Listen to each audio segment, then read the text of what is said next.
یہ آکاشوانی لکھنؤ ہے۔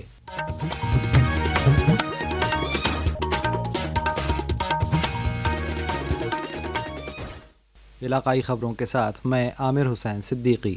آئرن مین سردار ولبھ بھائی پٹیل کی 150ویں یوم پیدائش پر آج ریاست بھر میں رن فار یونٹی کا انعقاد کیا گیا۔ اس موقع پر وزیر اعلیٰ یوگی آدتیہ ناتھ نے لکھنؤ میں ان کے مجسمے پر گل پوشی کر کے خراج عقیدت پیش کی اور ایک بھارت خود کفیل بھارت کو وقف قومی ایکتا دوڑ کو بھی ہری جھنڈی دکھا کر روانہ کیا۔ اپنے خطاب میں جناب یوگی نے کہا، 31 اکتوبر کی تتھی پورے دیش کے اندر 600 سے ادھک استھانوں پر رن فار یونٹی کے نام پر راشٹریہ ایکتا کے سوتر میں باندھنے والی اس دوڑ کے مادھیم سے بھارت کے یواؤں کے من میں ایک نئی راشٹر بھکتی کی بھاونا کا سنچار کرنے کے ادیشیہ سے یہ کارکرم ہو رہا ہے۔ راشٹریہ ایکتا دوڑ کے مادھیم سے ہر بھارتیہ کے سامنے، ہر نوجوان کے سامنے راشٹر کو ایکتا کے سوتر میں باندھنے کے لیے کیا کچھ کیا جانا چاہیے، یہ بھی ایک پریرنا ہے اور اس دیش سے انیک کارکرم دیش کے اندر پرارمب ہوئے ہیں۔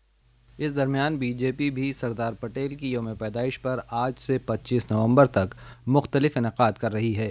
اسی سلسلے میں 1 سے 7 نومبر کے درمیان تعلیمی اداروں میں مضمون نویسی، تقریری اور رنگولی مقابلے منعقد کیے جائیں گے۔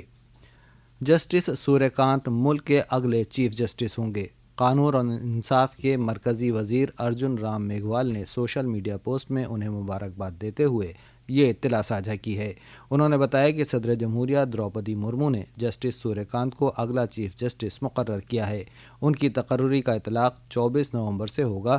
وہ چیف جسٹس بی آر گوئی کی جگہ لیں گے، جن کا مدت کار 23 نومبر کو ختم ہو رہا ہے۔ سال 2025-26 کے پیرائی سیزن کے لیے گنے کی قیمتوں میں اضافے کے تاریخی فیصلے سے خوش ہو کر ریاست بھر کے گنا کسانوں نے کل لکھنؤ میں وزیر اعلیٰ یوگی آدتیہ ناتھ کو مبارکباد دی۔ کسانوں سے بات چیت کرتے ہوئے وزیر اعلیٰ نے کہا کہ جب سے 2014 میں مرکز میں نریندر مودی حکومت آئی ہے، پہلی بار زراعت اور کسانوں کے مفادات حکومت کے ایجنڈے میں شامل ہوئے ہیں۔ وزیر اعلیٰ نے کہا کہ سال 2017 سے لے کر 8.5 سالوں میں حکومت نے 2,90,000 کروڑ روپے سے زائد گنے کی ریکارڈ قیمت ادا کی ہے۔ انہوں نے مزید کہا کہ smart sugar cane farmer system نے گنے کی پرچی کے نظام کو مکمل طور پر آن لائن کر دیا ہے، جس سے مڈل مین کا سسٹم ختم ہو گیا ہے۔ وزیر اعظم نریندر مودی کا اعلان کردہ جی ایس ٹی بچت اتسو جو گزشتہ ماہ کی 22 تاریخ سے شروع ہوا، معاشرے کے سبھی طبقوں کو فائدہ پہنچا رہا ہے۔ آج ہم آٹو موبائل سیکٹر میں جی ایس ٹی کی نئی شرحوں سے شہریوں کو ملنے والے فائدے پر رپورٹ پیش کر رہے ہیں۔ نئی جی ایس ٹی اصلاحات کے تحت سرکار نے آٹو موبائل سیکٹر میں جی ایس ٹی کی شرحوں میں کمی کر کے شہریوں کو بڑی راحت فراہم کی ہے۔